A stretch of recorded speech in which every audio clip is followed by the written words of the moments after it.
anniversaire. Un anniversaire qui, je le disais ce matin, est important au moment où beaucoup de politiques et de patrons considèrent que le syndicalisme tel que nous le pratiquons à la CGTM et à la CGT serait dépassé.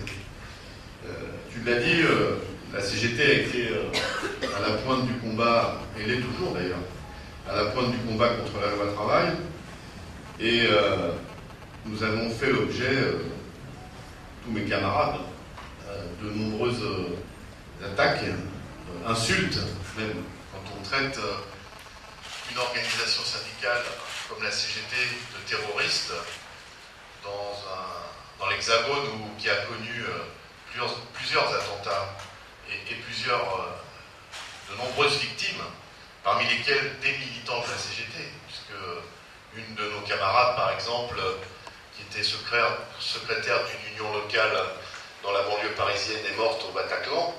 On voit la violence de ces propos de la part du patronat. Et ces attaques ne sont pas innocentes, mais elles cachent derrière elles une volonté de faire en sorte que le syndicalisme que nous défendons rentre dans le rang. Le patronat, le gouvernement et d'autres veulent un syndicalisme qui ne fasse plus de politique, veulent un syndicalisme qui accompagne les réformes sans les contester. C'est-à-dire limiter le champ d'intervention des syndicats et des salariés. C'est tout l'enjeu de cette période. Nous serions obligés de donner des appréciations toujours positives à toutes les réformes que nous avons connues, et c'est ce qui s'est passé, c'est ce qu'on nous reproche dans le cadre de la loi travail. En fait, refuser au syndicalisme de proposer des alternatives sociales et se contenter d'accompagner les plans de restructuration, les réformes proposées par le gouvernement et commanditées par le patronat.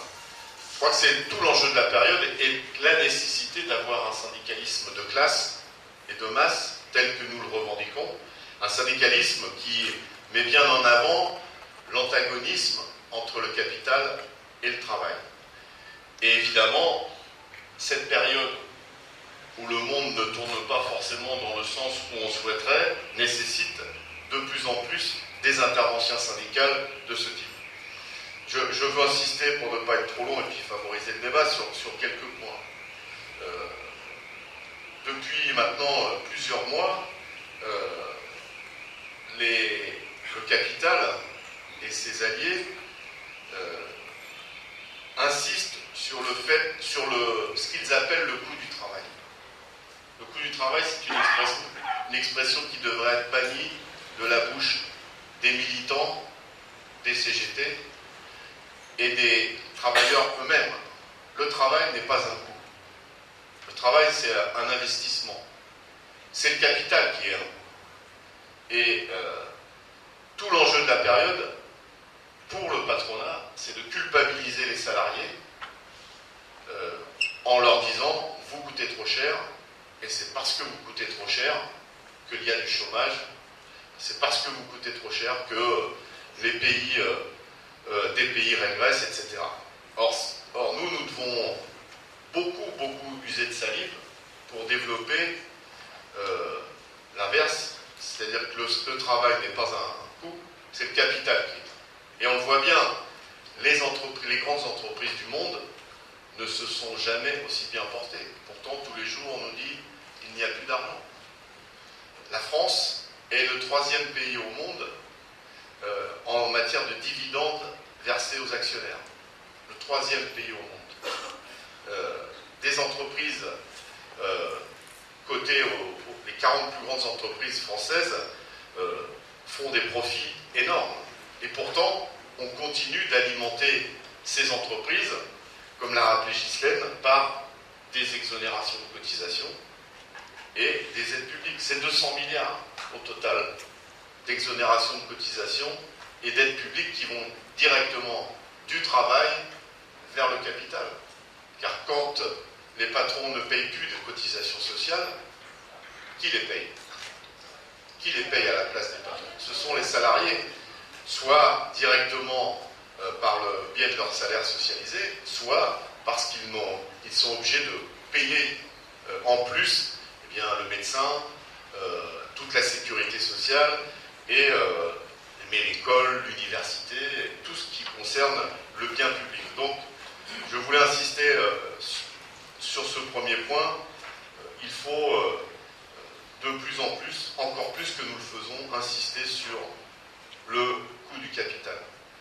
Deuxième aspect, c'est qu'ils veulent dénaturer la notion de contrat de travail et le sens du contrat, et notamment le contrat de la durée indéterminée.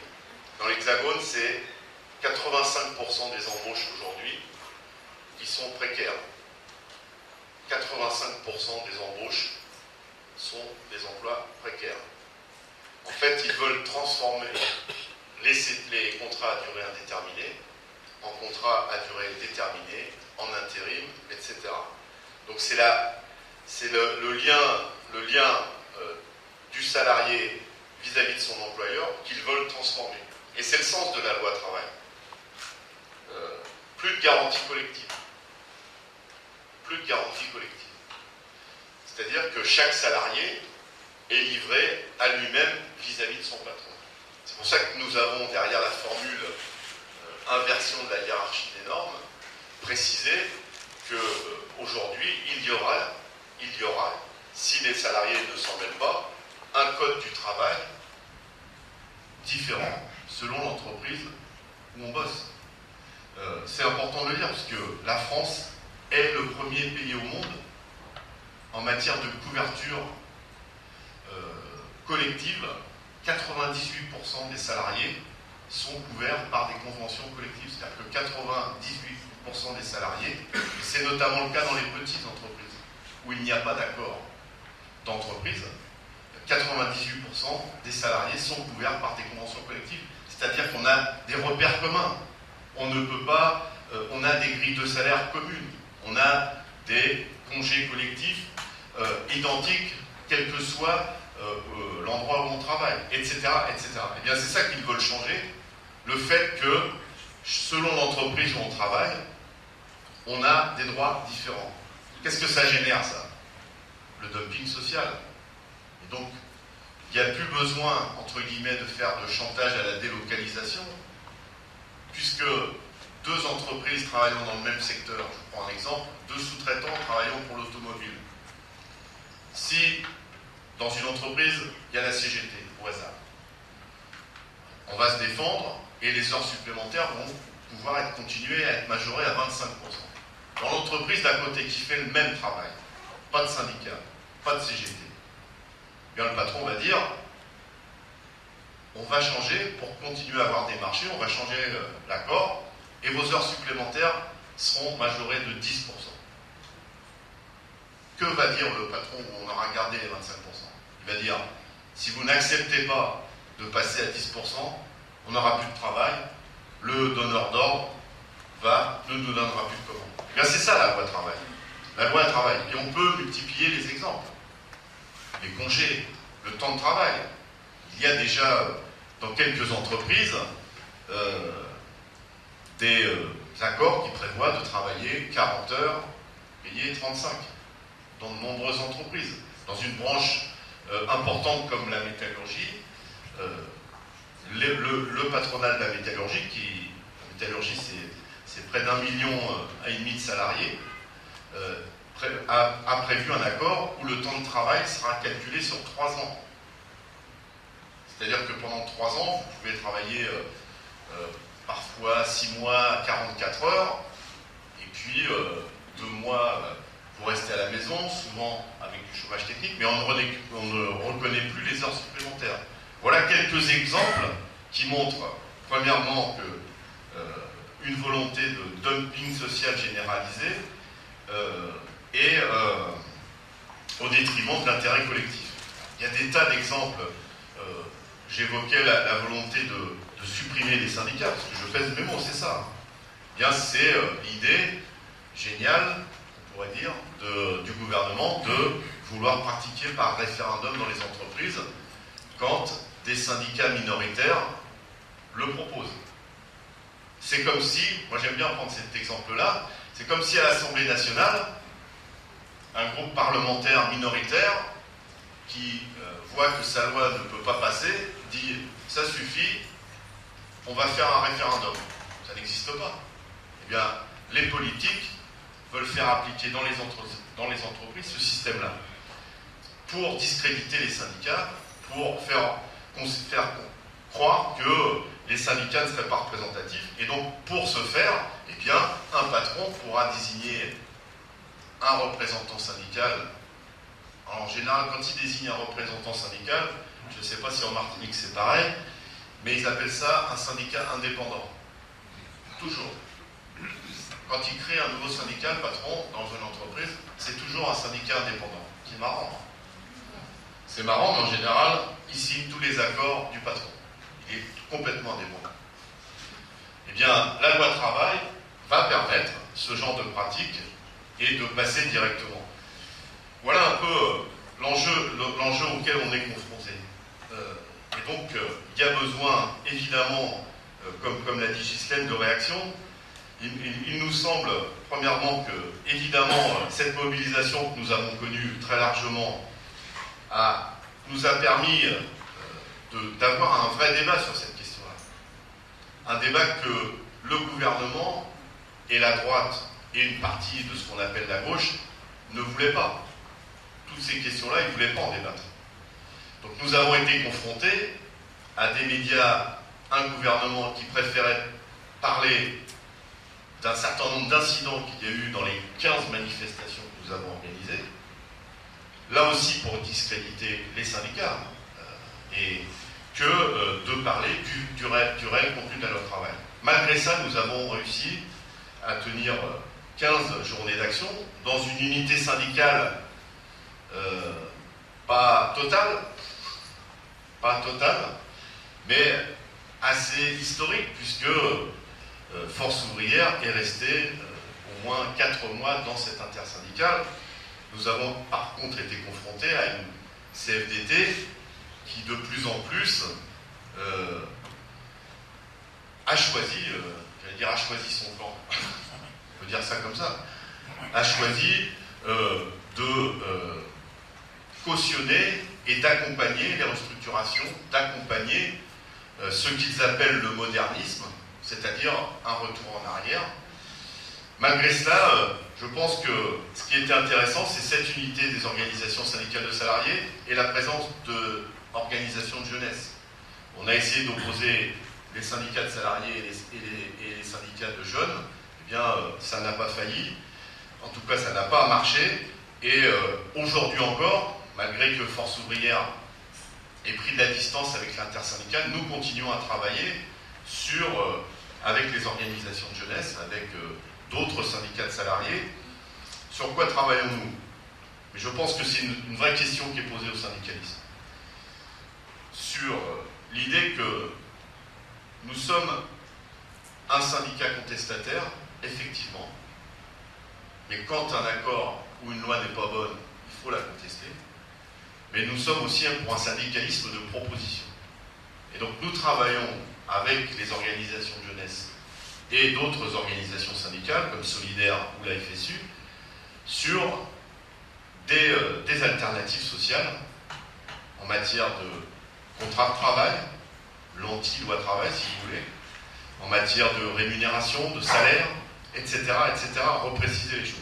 Pour ce qui concerne la CGT, nous avons axé, comme vous l'avez compris, nos propositions sur de nombreux points forts, mais je voudrais en citer 3. Évidemment, l'augmentation des salaires, c'est une question, comme je l'ai dit en commençant, essentielle.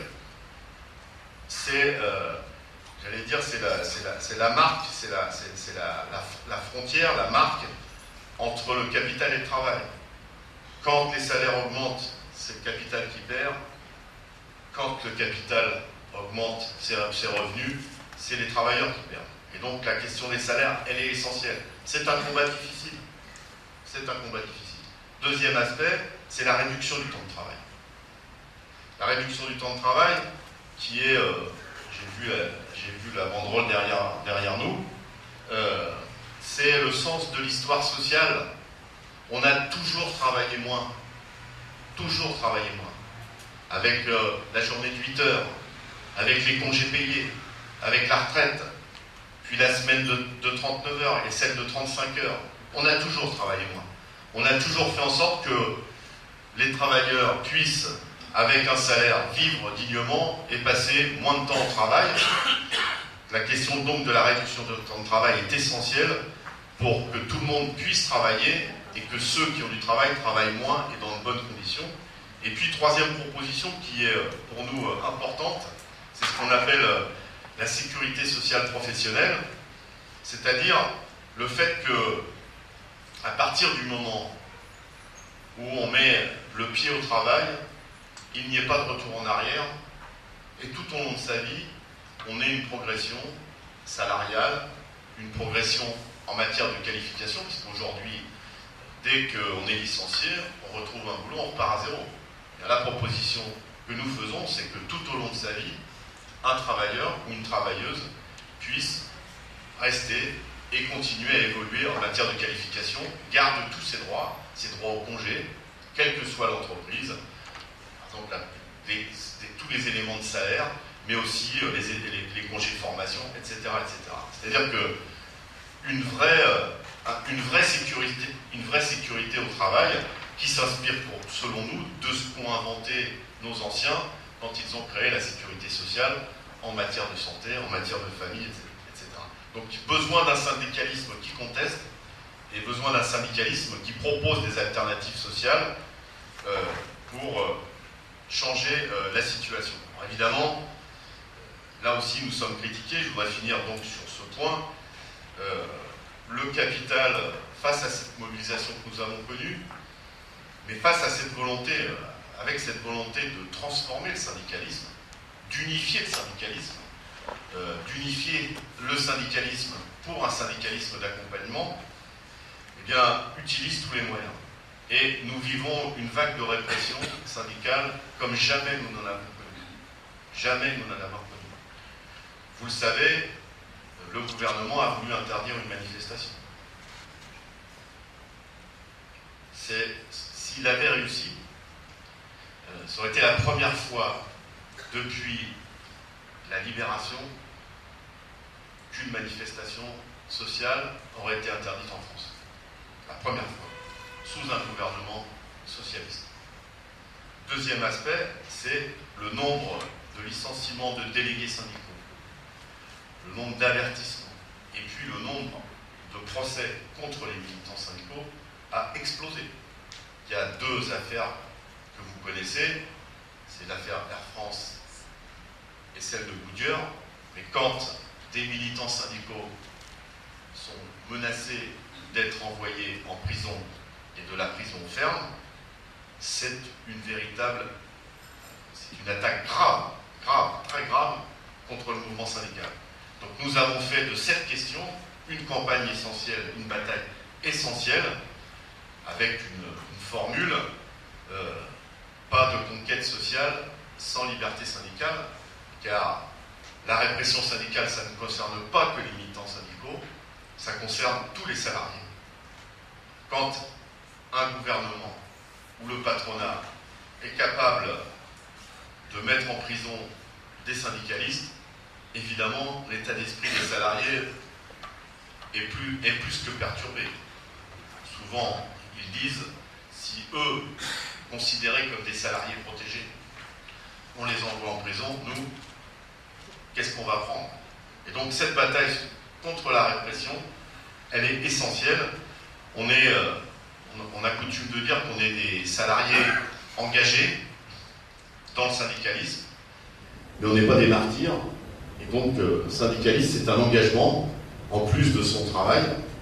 Et donc, sur ces questions-là, il y a besoin de toute notre vigilance. Et je suis sûr que ici aussi, vous avez ce type d'attaque contre le mouvement syndical. Et il y a besoin de réactions, j'allais dire communes, d'un travail ensemble sur cette question et sur beaucoup d'autres. Tout tout cas, c'est ce que nous allons continuer, car pour nous, la lutte n'est pas finie contre la loi travail. Je vous l'ai dit, il y a des entreprises qui ont commencé à négocier des accords.